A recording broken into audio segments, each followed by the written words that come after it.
In his preface to the second volume, Bhaktivedanta Swami expressed the apparent oddity of working in Delhi while living in Vrindavan.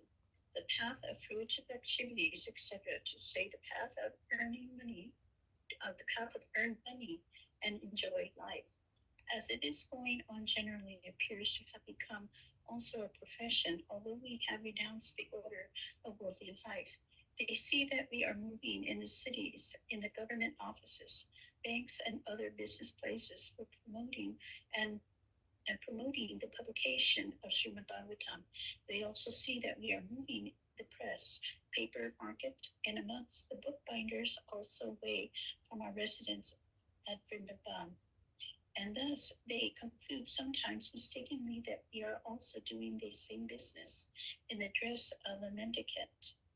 But actually, there is a gulf of difference between the two kinds of activities. This is not a business for maintaining an establishment of material enjoyment. On the contrary, it is an humble attempt to broadcast the glories of the Lord at the time when the people need it very badly.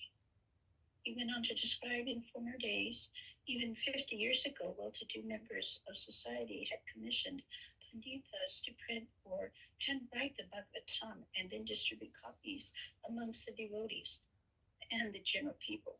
But times had changed. At the present moment, the time is so changed that we had to request one of the biggest individualists of India to purchase 100 copies and distribute them, but the poor fellow expressed his inability. We wish that somebody may come forward to pay for the actual cost of publication of this Srimad Bhagavatam and let them be distributed free to all the leading gentlemen of the world. But nobody is so far prepared to do this social uplifting work. Thank you.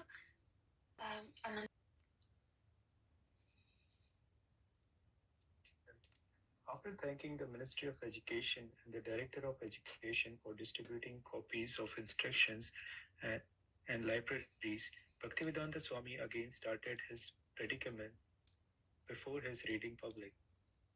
The problem is that we must get some money for completing the work, which is admittedly a mighty project. The sales proceeds are being employed in the promotional work and not in sense gratification. Herein lies the difference from the fruitive activities. And for all this, we have to approach everyone concerned just like a businessman. There is no harm to become a businessman if it is done on account of the Lord as much as there was no harm to become a violent warrior like Arjuna or Hanumanji if such by belligerent activities are executed to satisfy the desires of the Supreme Lord.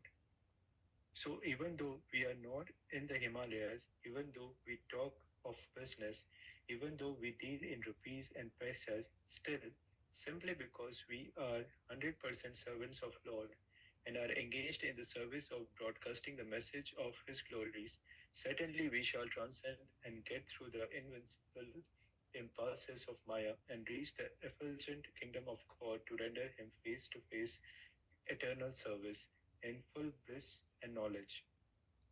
We are confident of his factual position, and we may also assure to our numerous readers that they will also achieve the same results simply by hearing the glories of the Lord. On receipt of the first copies of second volume, another 400-page cloth-bound, brick-colored Srimad Bhagavatam with the same dust jacket as volume 1, Bhaktivedanta Swami made the rounds of his institutions, scholars, politicians, and booksellers. One Delhi bookseller, Dr. Manohar Lal Jain, had particular success in selling the volumes. Thank you. Manohar Lal Jain speaks. He would come to me for selling his books. He would come often, and he used to chat with me for 1 or 2 hours. He had no other business except selling his books as much as possible. We would discuss the difficulties he was having and also many other things, yoga, Vedanta, and religious aspects of life. His problem was distributing his work because it was a big publication. He had planned to publish it in many volumes. Naturally, I told him it was not possible for any individual bookseller or publisher here to publish it and invest money in it. So that was a little bit of a disappointment for him because he could not bring out more volumes. But my sales were good because this was the best translation, Sanskrit text with English translations. No other such edition was available. I sold about 150 to 200 copies in about 2 or 3 years. The price was very little, only 16 rupees. He had published his reviews and he had a good sell, a good market. The price was reasonable and he was not interested in making money out of it. He was printing in English for the foreigners. He had a good command of Sanskrit as well as English. When we met, we would speak in English, and his English was very impressive. He wanted me to publish, but I didn't have any presses and no finances. I told him frankly I would not be able to publish it because it was not 1 or 2 volumes, but many. But he managed anyhow. I referred him to Atmaram and Sons. He also used to go there. He was a great master, a philosopher, a great scholar. I used to enjoy the talks. He used to sit with me for 1 or 2 hours, as much as he could afford. Sometimes he would come in the morning, 11 or 12, and then sometimes in the afternoon. He used to come in for money. How many copies are sold? So I would pay him. Practically, he was not doing very well with finances at that time. He only wanted that his books should be sold to every library and everywhere where the people are interested in it. We used to Thank you, Pravleen. We used to publish a catalog every month, and I would advertise his book. Orders would be coming from all over the world. So, at least for me, the sales were picking up. If I sold 100 copies of the first volume, then I figured the second volume would be sold in the same number, naturally. But definitely, those who would take the first volume would also take volume 2, because it was institutional, and the institutions will always try to complete their set. He used to discuss with me how the volumes can be bought out and how many it would take it would take to complete the Srimad Bhagavatam. He was very much interested in bringing out the whole series. In January of 1964, Bhaktivedanta Swami was granted an interview with Indian Vice President Zakir Hussain, who, although a Muslim, had written an appreciation of Bhaktivedanta Swami's Srimad Bhagavatam. As Dr. Hussain cordially received the author at the presidential palace, Bhaktivedanta Swami spoke of the importance of Srimad Bhagavatam in the cause of love of Godhead. But Dr. Hussain wanted to know how love of Godhead could help humanity. The questions put by ruler to Sadhu was filled with philosophical implications, but the vice president's busy schedule of meeting did not permit Bhaktivedanta Swami to answer fully. For the vice president, the interview was a gesture of appreciation, recognizing the Swami for his work on behalf of India's Hindu cultural heritage. And Bhaktivedanta Swami humbly accepted the ritual. Later, however, he wrote Dr. Hussain a long letter, answering the question he had not had time to answer during their brief meeting. Muslims also admit, he wrote, that there is nothing greater than Allah. The Christians also admit that God is great. The human society must learn to obey the law of God. He reminded Dr. Hussain of India's great cultural asset, the Vedic literature.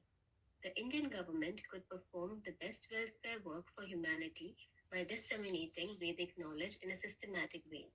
Srimad Bhagavatam was produced in India. It was a substantial contribution India could offer to the world. Thank you. Jesus, please. In March of 1964, Krishna Pandit, Bhaktivedanta Swami's sponsor at the Radha Krishna temple in Shipiwada, arranged for him to reside for a few months at the Sri Radhavallabhaji temple in the nearby Rosampura Naisharak neighborhood. There he could continue his writing and publishing, but he will also be giving a series of lectures. Krishna Pandit provided Bhaktivedanta Swami about 1500 rupees for his maintenance. On Bhaktivedanta Swami's arrival at Sri Ravalavaji temple, the manager distributed notices inviting people to take full advantage of the presence of Vaishnava Sadhu. As resident Acharya, Bhaktivedanta Swami held morning and evening discourses at the temple without reducing his activities of writing and printing. In June, Bhaktivedanta Swami got the opportunity to meet Prime Minister Lal Bahadur Shastri. The meeting had been arranged by Dolatram Khanna, a wealthy jeweler who was trustee of the Chipiwala temple and had often met with Bhaktivedanta Swami there. An old friend of Prime Minister Shastri's since his youth. When they had attended the same yoga club, Mr. Khanna arranged the meeting as a favor to Bhaktivedanta Swami. Let the Prime Minister meet a genuine sadhu, Mr. Khanna thought. It was a formal occasion in the gardens of the Parliament building, and the Prime Minister was meeting a number of guests. Prime Minister Shastri, dressed in white kurta and dhoti and a Nehru hat and surrounded by aides, received the elderly sadhu. Bhaktivedanta Swami, looking scholarly in his spectacles, stepped forward and introduced himself and his book, Srimad Bhagavatam. As he handed the Prime Minister a copy of Volume 1, a photographer snapped a photo of the author and the Prime Minister smiling over the book. The next day, Bhaktivedanta Swami wrote to Prime Minister Shastri. He soon received a reply personally signed by the Prime Minister. Dear Swamiji, many thanks for your letter. I am indeed grateful to you for presenting a copy of Srimad Bhagavatam to me. I do realize that you are doing valuable work. It would be a good idea if the libraries in the government institutions purchase copies to this book. Thank you. Bhaktivedanta Swami wrote back to the Prime Minister requesting him to buy books for Indian institutions. Mr. R.K. Sharma of the Ministry of Education subsequently wrote back, confirming that they would take 50 copies of Volume 2, just as they had taken Volume 1.